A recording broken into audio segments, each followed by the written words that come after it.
the balcony? I'm Flores from the Department of Architecture, and it's my pleasure to welcome you to this afternoon's lecture.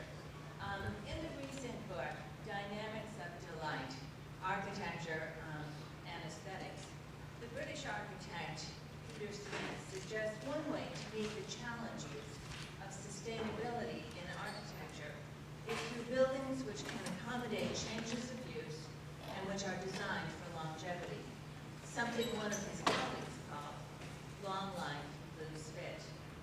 Fortunately, one of our own professors, Dr. Stephen Kendall, professor of architecture and director of the Building Futures Institute, conducts important research on the longevity and uses of buildings and will be sharing some of his ideas and findings with us this afternoon. Dr. Kendall holds a professional degree in architecture from the University of Cincinnati, a Master's of Architecture and Urban Design from Washington University in St. Louis, and a PhD in Design Theory and Methods from MIT. He practiced architecture in St. Louis before beginning his academic and research career. His research includes more than 40 papers and technical reports published in journals in Japan, the Netherlands, and the United States. And the American Institute of Architects recently included his report on the conversion of obsolete office buildings to housing in its 2005 report on university research. Steve is co-author of Residential Open Building and author of Homeworks, a new American townhouse, soon to be released by digitized books. These publications contribute to Steve's international reputation as an expert in residential open building and the application of open building principles to healthcare architecture. I could go on discussing Steve's numerous international accomplishments and activities, but I would rather have you listen to his ideas. Please join me in welcoming Dr. Stephen Kendall, speaking on open building and architecture for the 21st century.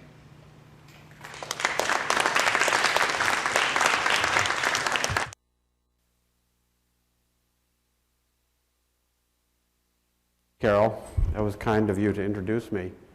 Good afternoon, everyone. Before getting to the subject of my talk, I thought it would be good to say how I came to the subject in the first place. For the longest time, I've been fascinated by how to build what is actually proposed. I mean by that the very technical matter of implementing design proposals.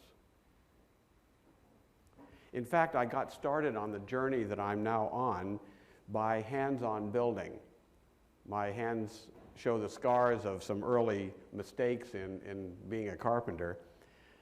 When I was building things, often with no specific designs to guide me, I was just improvising with the materials at hand. I was making things before I figured out what designing was all about.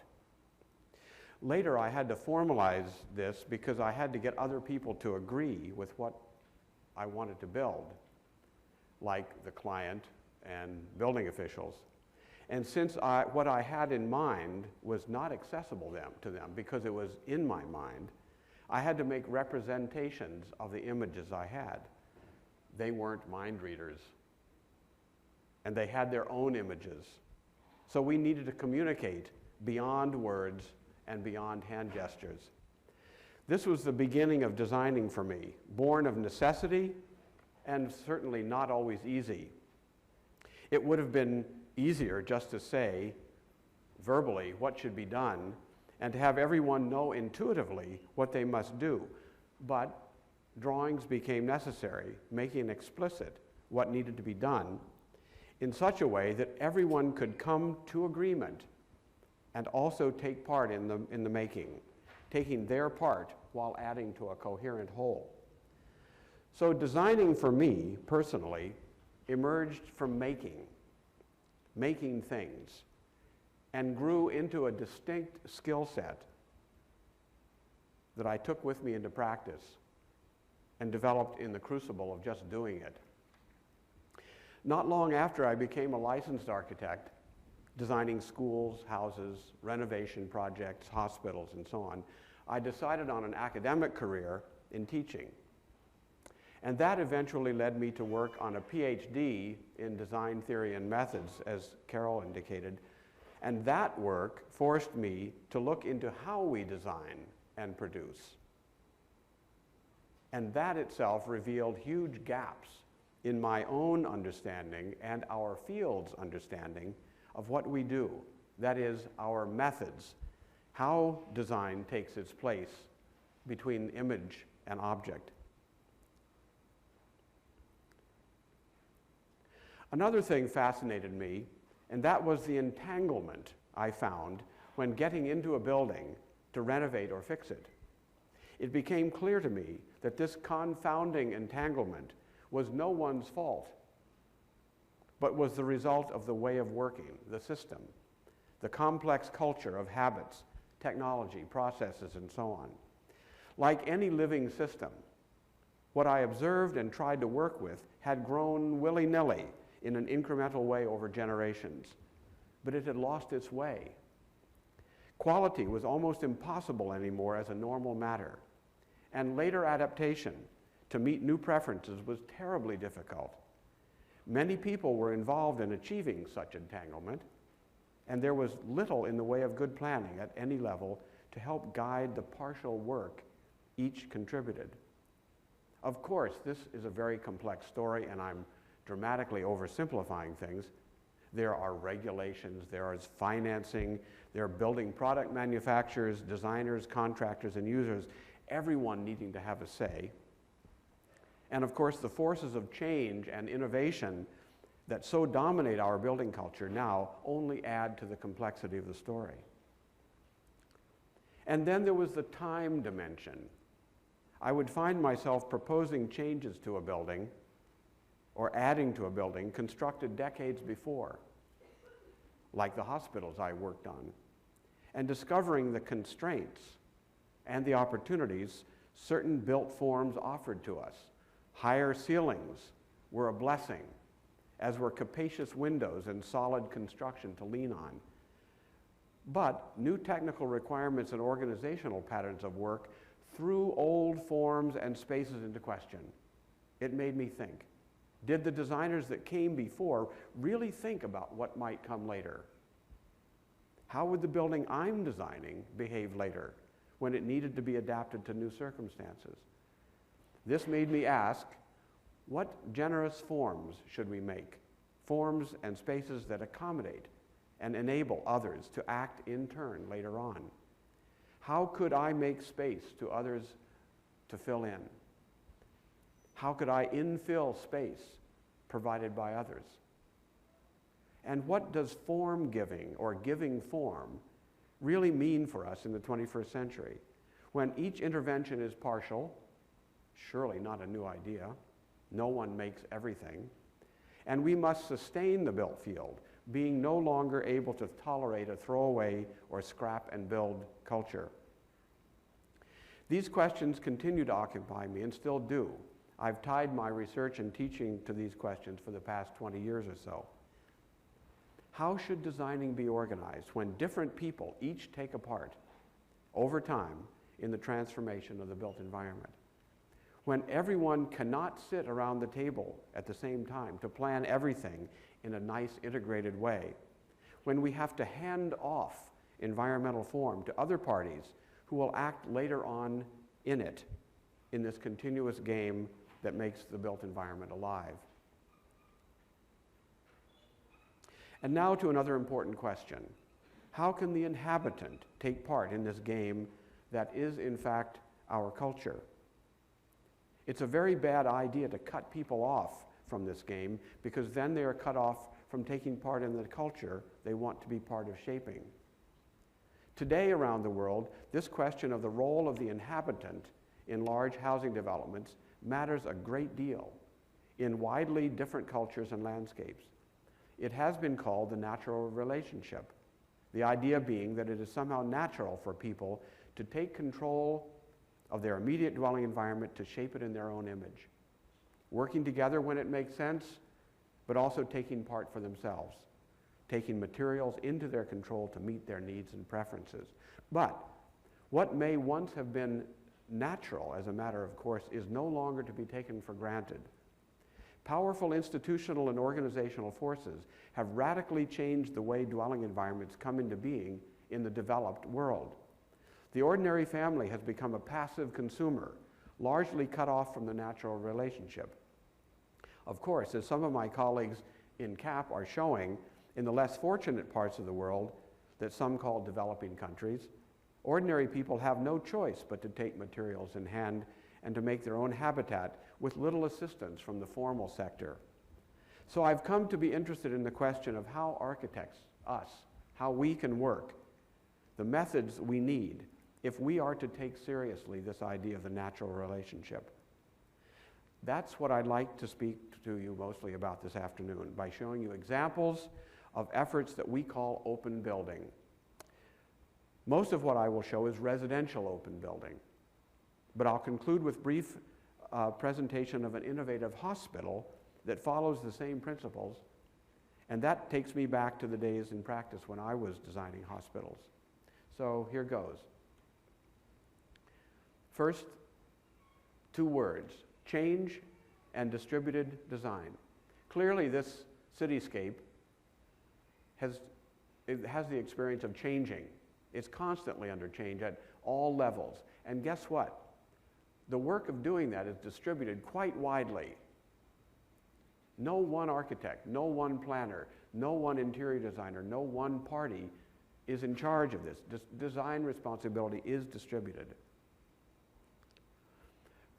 For more than a century, or so I should say a half a century perhaps, shopping malls have come to be built with distributed design and change, in which one architect designs the building as a whole, defining the public space and the rules of the game, and specialized tenant architects design each shop, which is then filled in by specialized fit-out contractors.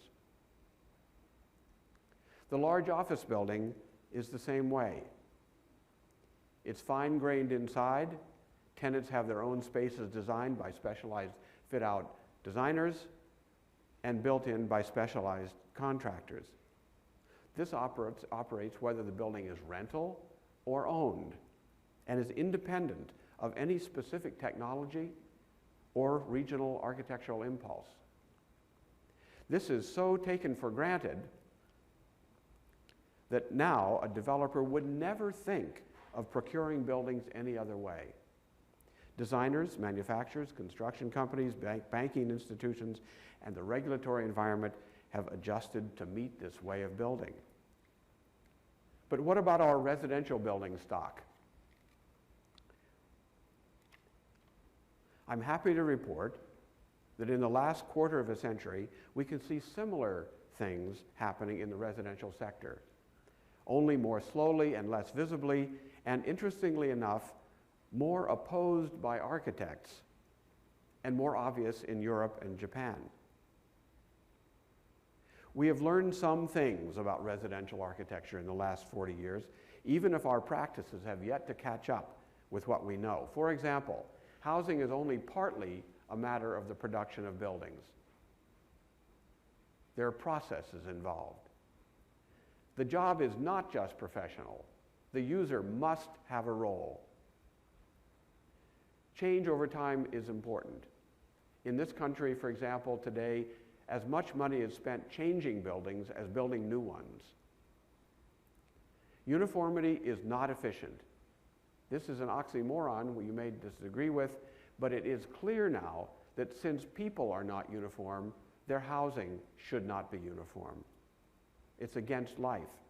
Consumers have different values and needs. Do we really recognize that? Local lifestyles and typology are different. The modern movement taught us otherwise. Housing projects must fit into their urban context and connect to existing fabrics. Again, we have much to practice following these lessons. So now, I'd like to show you this diagram, which is the most basic principle in an open building approach to managing distributed design and change. It is to distinguish autonomous levels. The image on your left, the base building level, is a diagram that shows what is shared by everyone occupying such a large building. The picture on the right, the fit out, is concerned with what is decided by or for each tenant independently. The idea of autonomous is quite important. The idea being that what one tenant decides is independent from the neighbor. Okay, I'm going to show you some cases of residential building, open building around the world. Here is a development in New York City built a few years ago by a developer, Carrie Tamarkin, who's an architect and also a developer. He built this building, it's a new one, in the Soho meatpacking district of Manhattan, in which individual families could fit out their own interiors. He's also done this with converting old buildings. Here's the floor plan of that building. It's empty. This is what you buy.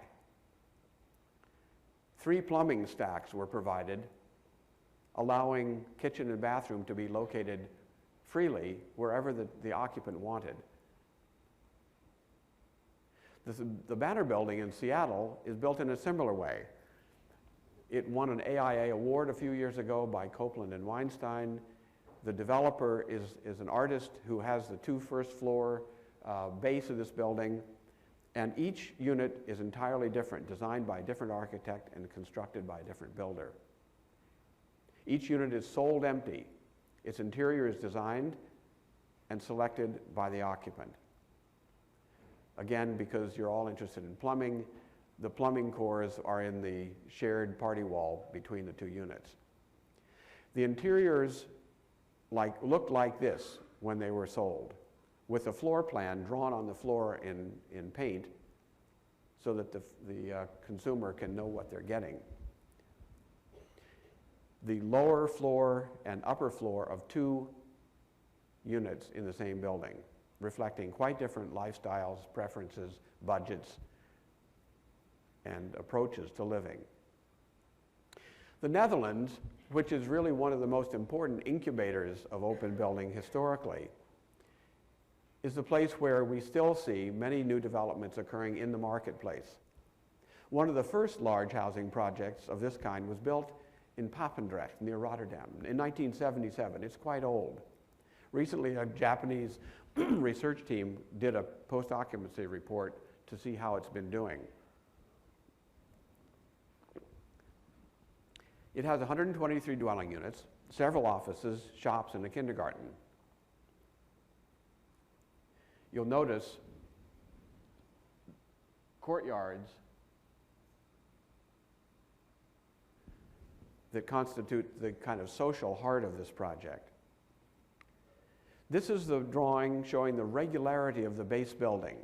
Remember what the base building is. It's the part of the whole that is shared by everyone, that individual occupants cannot change but use as an infrastructure for making their own decisions. So the base building is actually quite regular and systematic. Again, plumbing cores are these little squares located in every bay. The base building construction is very repetitive and regular. It looks like that, using tunnel form construction. But you'll see that there is a wide variety of dwellings inside. No 2 are alike. And since it was built, they've changed. And wonderfully, they don't look any different than any other normal Dutch house.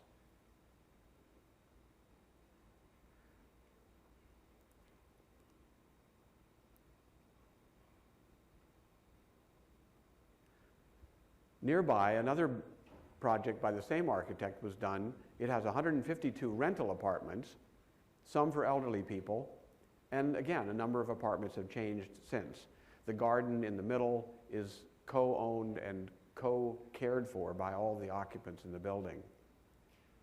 This is an important diagram because it shows the method that the architects who do this kind of work use to decide if they're really offering capacity or not.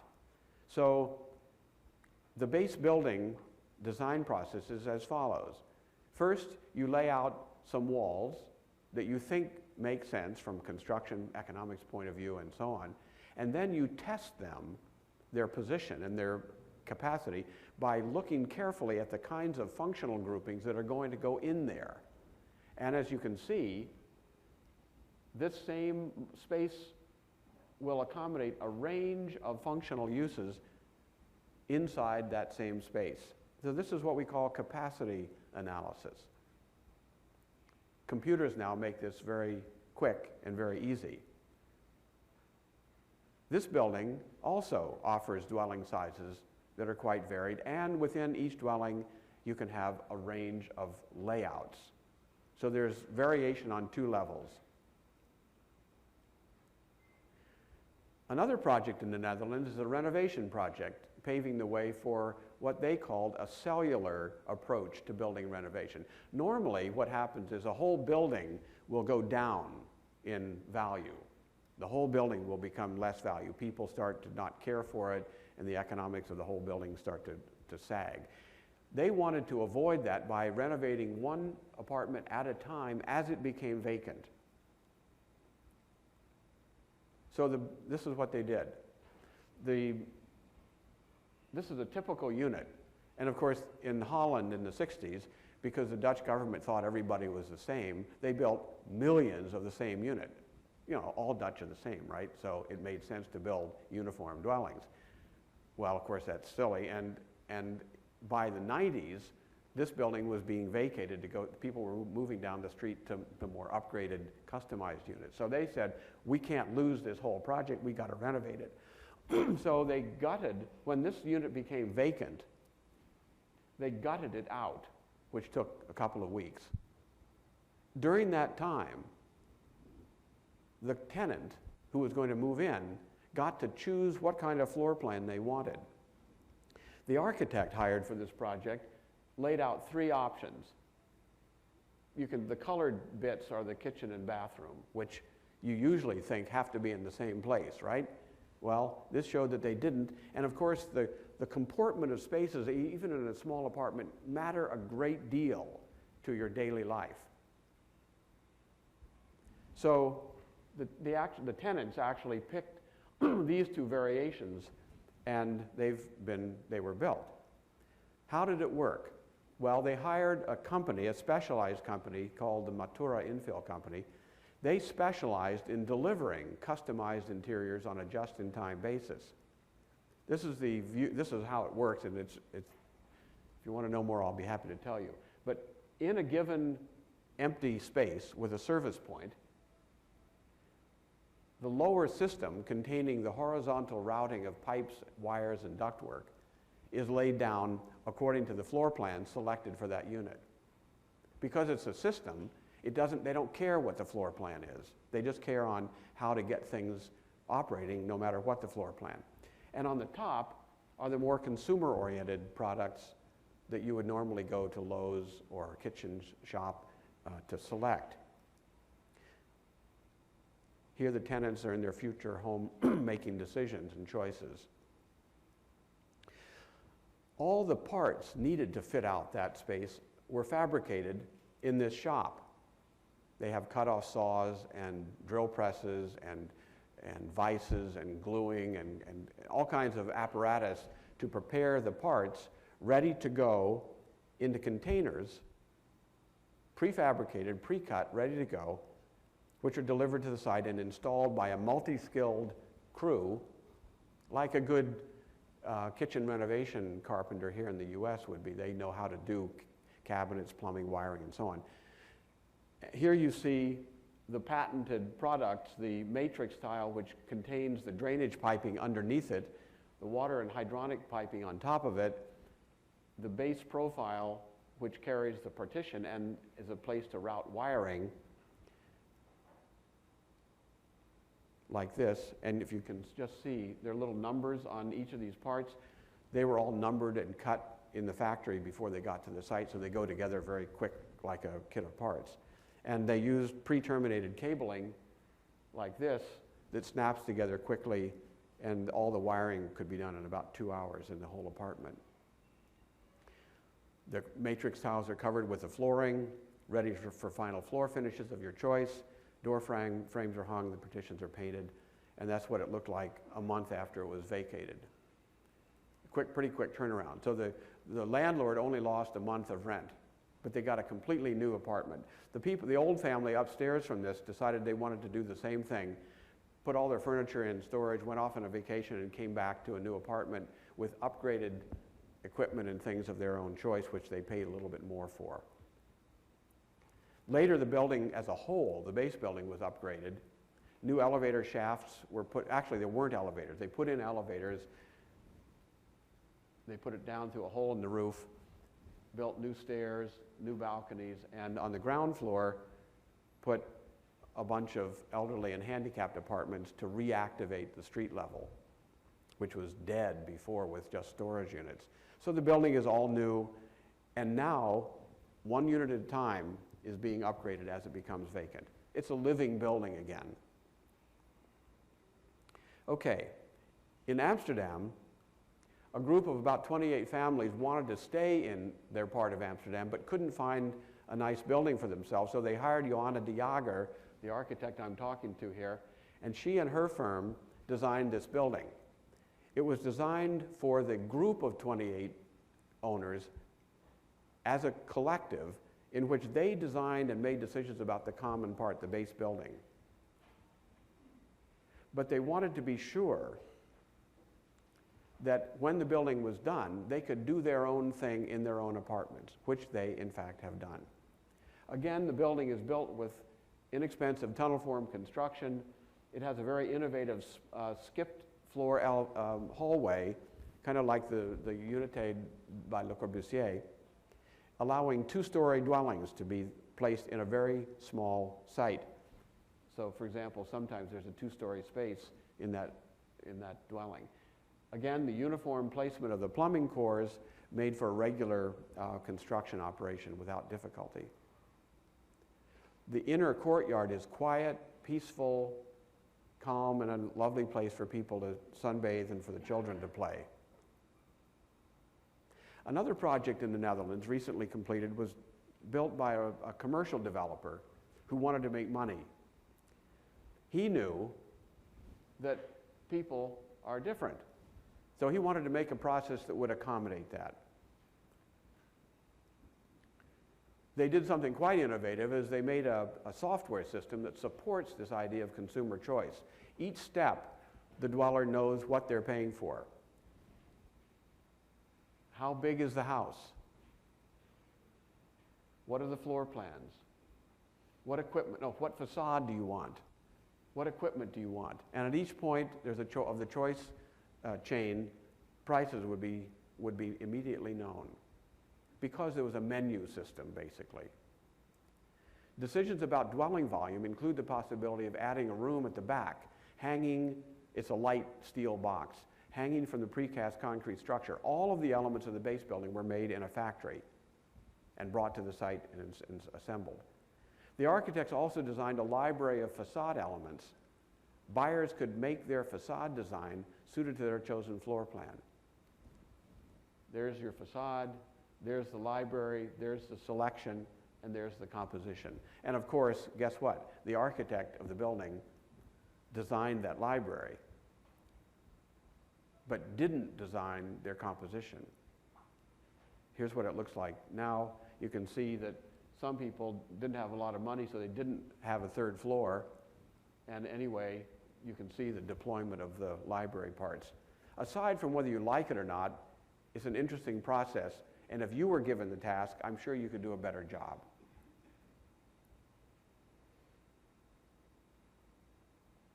Okay, let's go to Finland. I visited this project last November.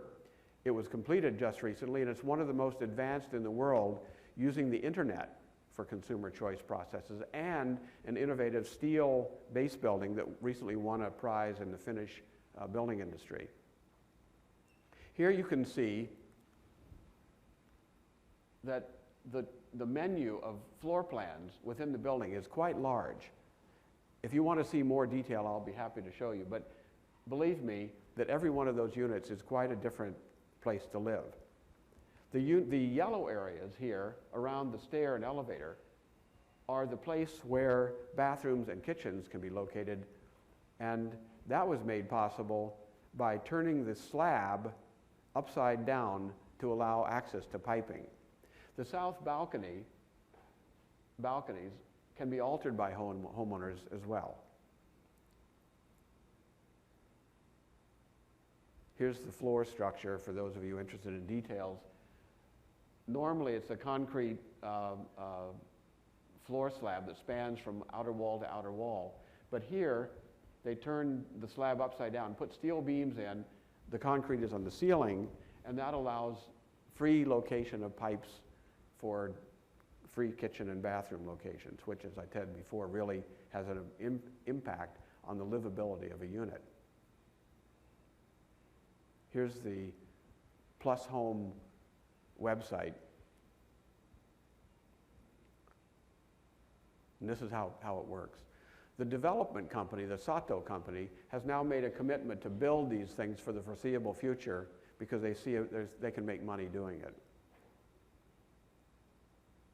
And the Tokuman information technology consulting firm has now joined and patented this concept, the Plus Home concept, which is now controlled in Finland by Sato, but they're marketing it elsewhere, and I'm working with them to see if it's marketable in the US. But basically, they have a production model server, a database, that serves the consumer, the architect, the quantity surveyor, and the project manager. So it's a seamless integration, what we call now the BIM systems, Building Information Management Systems, and they've got it working in the support of this natural relationship I was talking about before. Okay, then I went to Moscow. I had seen a book called Russia's Free Plan Apartments, and I saw this building with the architect who designed it. That's what the contractor built, and that's the way it looks today.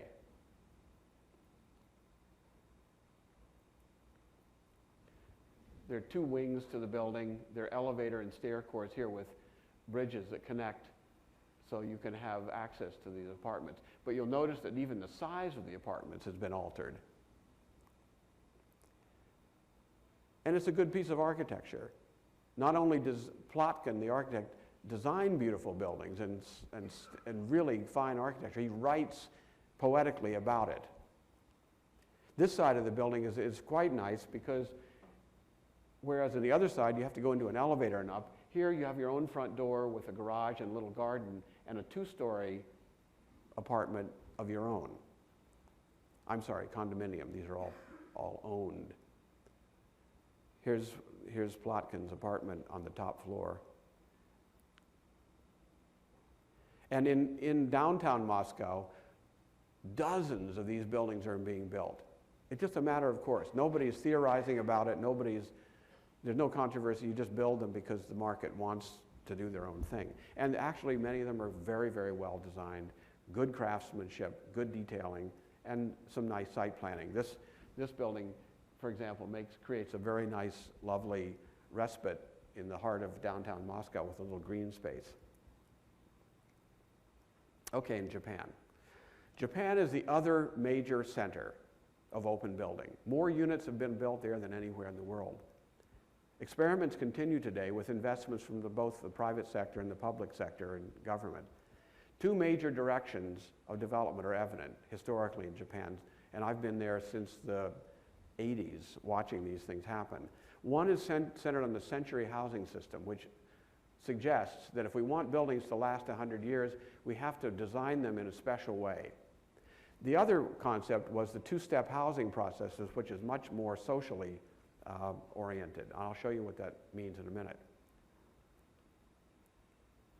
In 1994, the Osaka Gas Company built this experimental project, Next 21, to investigate new concepts for urban living in the 21st century.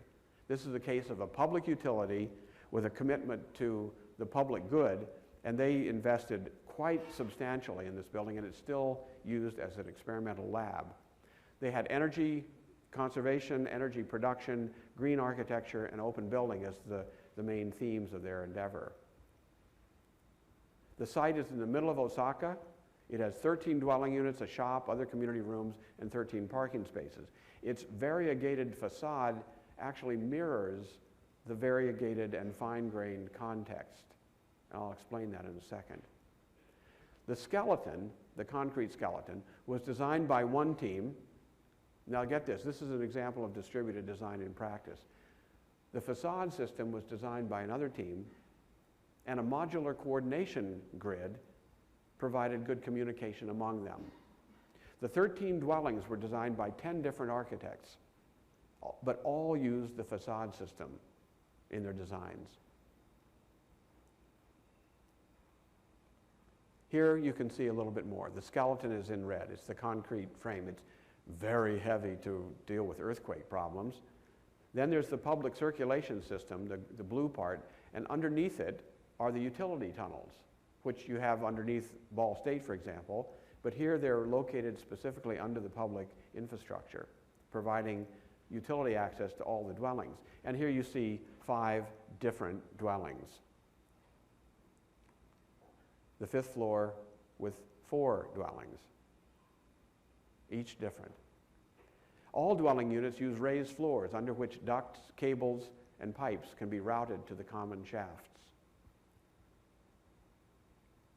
Next 21 was designed so that its various subsystems could be adjusted. To test this, one 5th floor unit was renovated a few years ago. It used to be here for an extended family of the old folks, the grandmother and grandfather, their daughter, her husband, and their 3 kids. That was who was living here. They moved out, and the 2 units were subdivided into 2. This part remained the same, more or less, and this part was completely altered. Recently, another dwelling unit was transformed, including its facade. And here, get this, it's really quite interesting. The original plan, like this, had a little tiny balcony here and a little one here. The kitchen was here, the bathroom was here, front doors here. Well, when they renovated it, the kitchen went over here and got rid of the balcony. The bathroom moved over here with an ofuro, a Japanese bathtub, and they got a big balcony over here right next to the formal tatami room. So they had to adjust the facade too. The way the facade was designed, that was possible. And you can see here how the facade changed. Some parts were moved, some parts stayed the same, and some parts were altered. All of the work was done from inside the building. They did not have to mount scaffolding from the ground up. And that's quite an interesting process if you're thinking about multi-story buildings whose interiors and exteriors need to change without disturbing other people in the building. Now, this was a very expensive building. It's an experiment, but it's trying out things that need to be tested in order to face the problems of the future. In Osaka, the Osaka Prefectural Housing Administration built a project of the 2-step sort for the rental market. The interior infill is partly owned and partly rented by the occupants. The skeleton uses an inverted slab beam approach. You can see the slab kind of goes up and down. In the lowered part, you can put pipes that serve freely located bathrooms and kitchens over that area. And here you can see on the right, on the left, the idea of the distinction between the cladding and the infill. And here you can see the notion that the public sphere takes care of the skeleton. The private sector takes care of the infill. So this is the social, this was built kind of in the impulse of Kyoto, which has a socialist government and has for years. And they're very interested in the balance between the public sector, private sector initiatives in making housing. So you can see that the prefectural housing supply company made the skeleton, and private companies are providing infill. So, what does all this mean for architecture and people? Benefits. Developers are benefiting when they can defer interior fit-out decisions without risk until dwelling units are known or at least sold, or sold at least. Decision deferment without risk. Property managers are reducing conflict and expenses by having individual dwelling units changeable with minimal disturbance to other units or functional areas during the design and construction and during occupancy changeover years later. Contractors are increasing on-site construction efficiency and quality by using ready-to-assemble components and well-organized product bundles or infill systems, especially for the interior fit-out, but also for the base building. And I'm very happy to say that this is an example of mass customization in practice. They're actually doing this. Product manufacturers are introducing new higher value-added consumer products to meet the market demand at a variety of price points. This is not just for the rich, as it is in Moscow. And finally, occupants now have more control behind their front doors, including dwelling layout, equipment, finishes, and even parts of their facades, and overall control of expenditures matching their personal preferences and their budgets. So, around the world, architects and contractors are learning how to make residential buildings with the needed accommodation capacity. Developers are asking for open buildings, prepared for market variety, both initially and over time.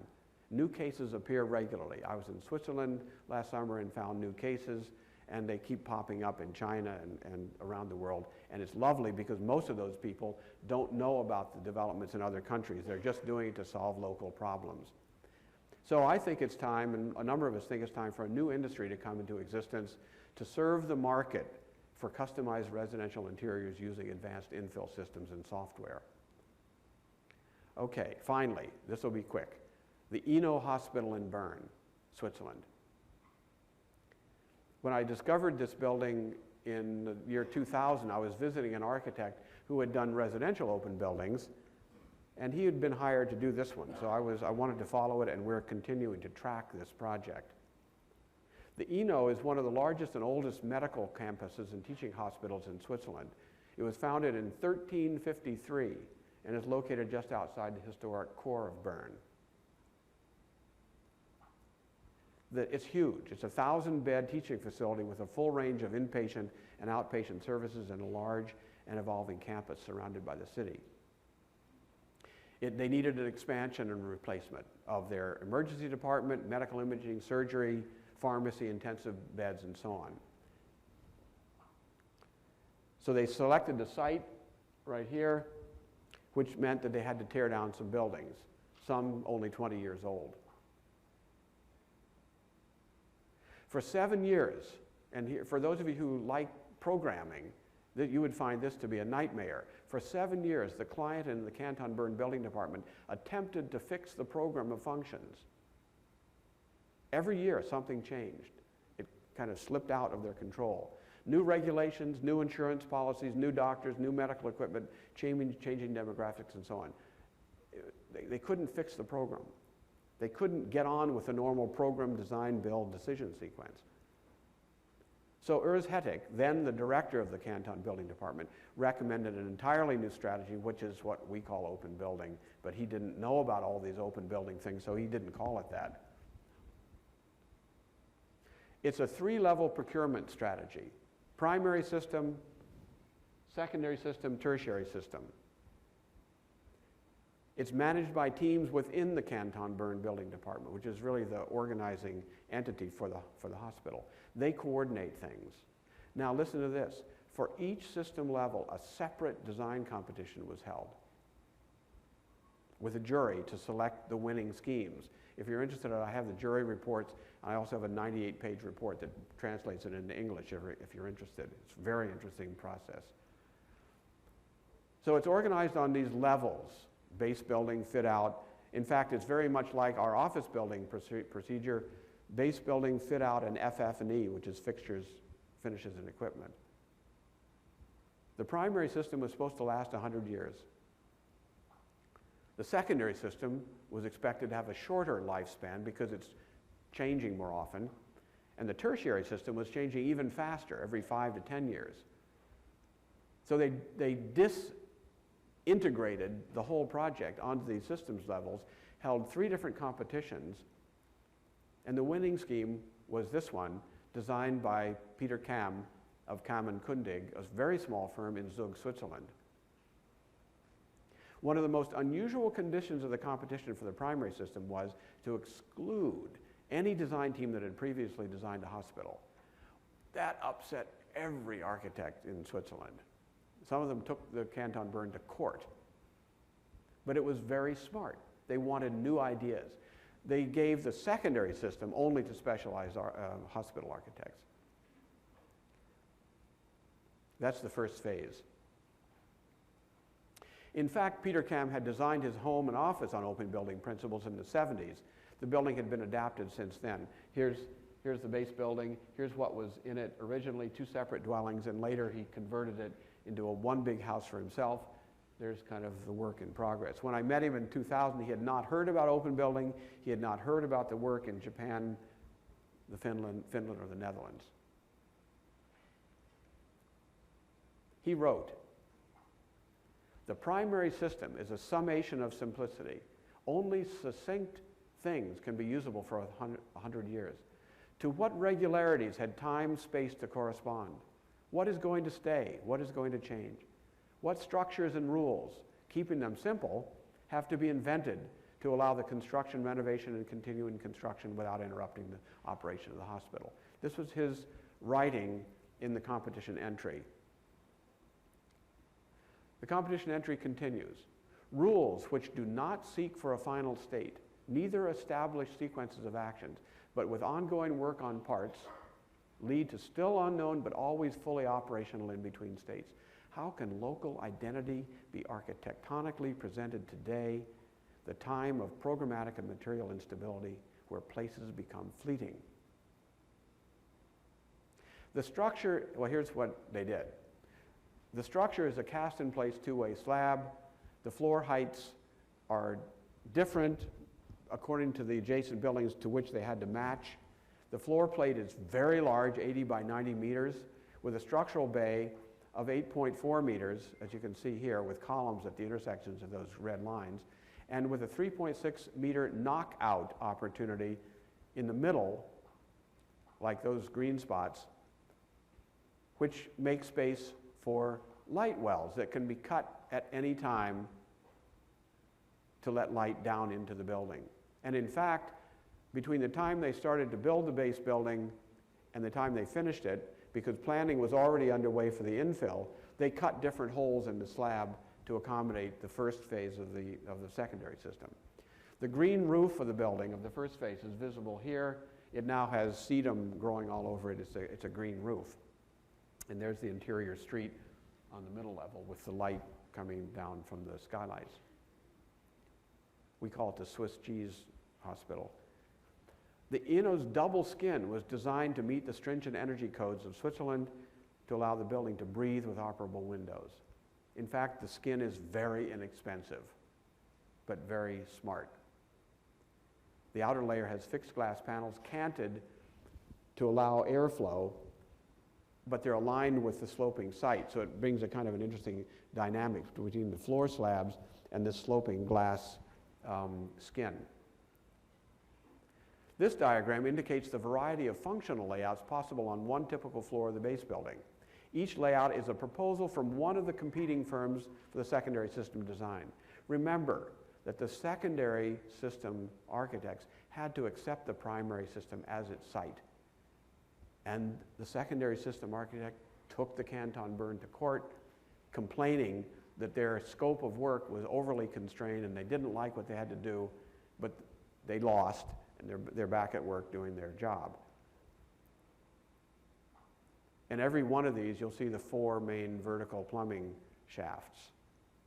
Here's the kind of artist rendering of the secondary system, which is now begun to be installed, and I'll be looking at it more this summer.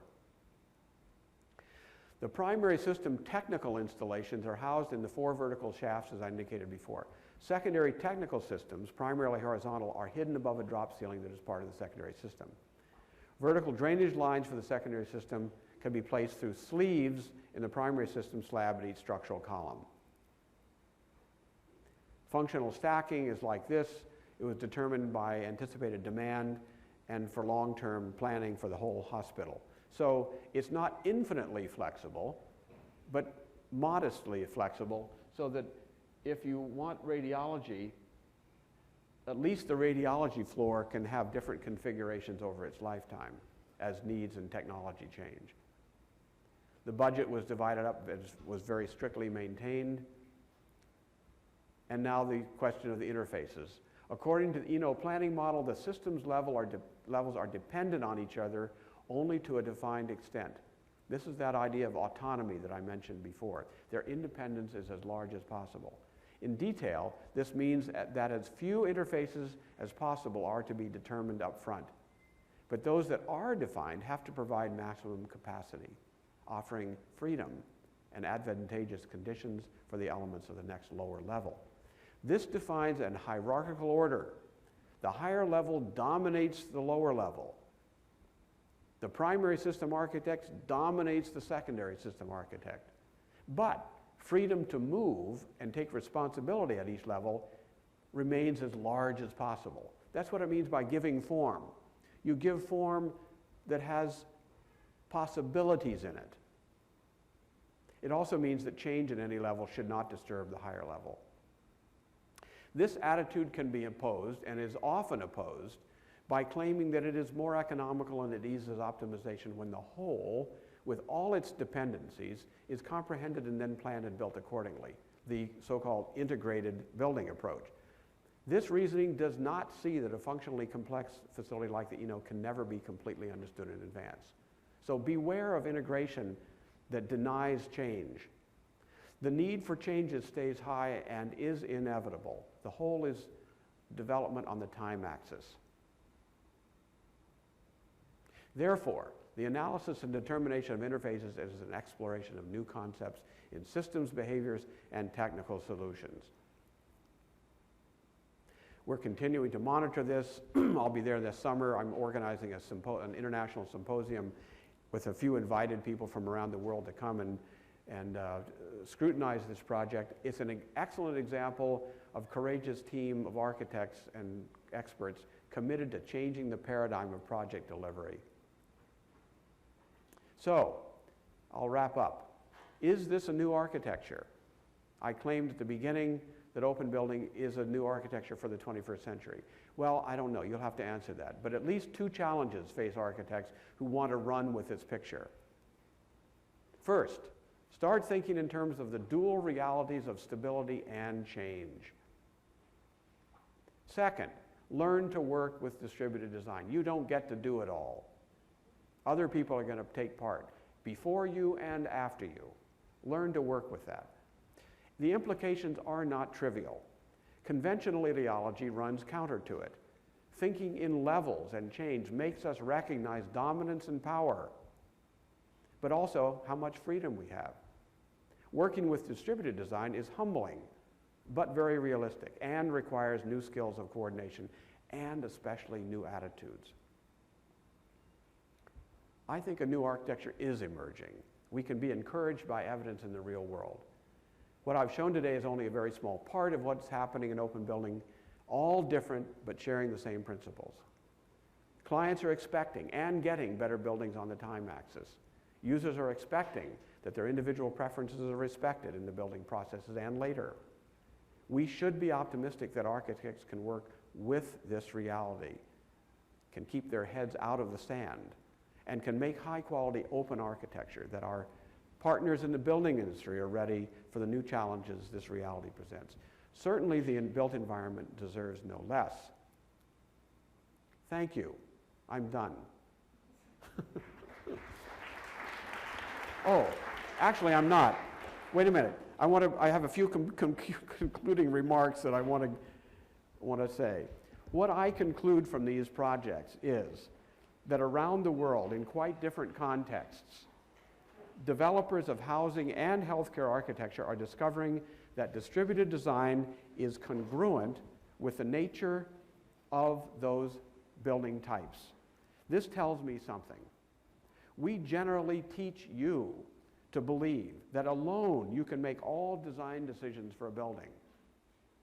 When have you been asked in a studio to partition the design of a building or a site with one person taking one part and another person another part? It's rare. That's the first problem. Perhaps the attitude, skills, and knowledge we are teaching have yet to fully recognize the reality that I'm describing. The second thing is that we do not address very well the handoff phenomenon, as I call it. One model is to get everyone around the table at once. Have everybody agree on everything all at once. That happens in limited contexts and is certainly good to know how to work with. Even then, someone has to start the conversation.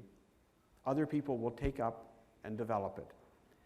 This is a kind of handoff in a more synchronous sense, but it is still a handoff. The idea develops through communication, task partitioning, and the use of expertise of each player. Another reality is that decisions are made sequentially. The urban planner makes plans. Guess what? The architects aren't around the table. The urban designer makes urban design morphological plans. And landscape designers help make decisions about the shape of public space and the main comportment of buildings and the natural environment. Then the architects are hired to follow with building designs, and then interior architects fill in the building's individual spaces and so on. This is asynchronous handoffs. No, they weren't all sitting around the table at once.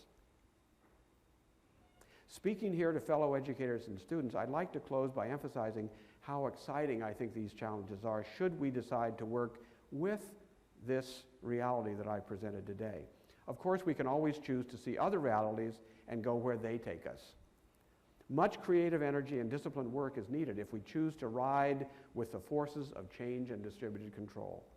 But I also suspect that the adjustments will not be fast or easy.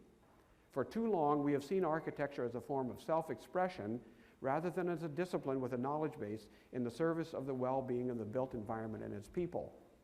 Until attitudes change, especially in the education of architects, I worry that other disciplines will come forward to solve the problems presented by the real world as I presented it today. Now I'm done.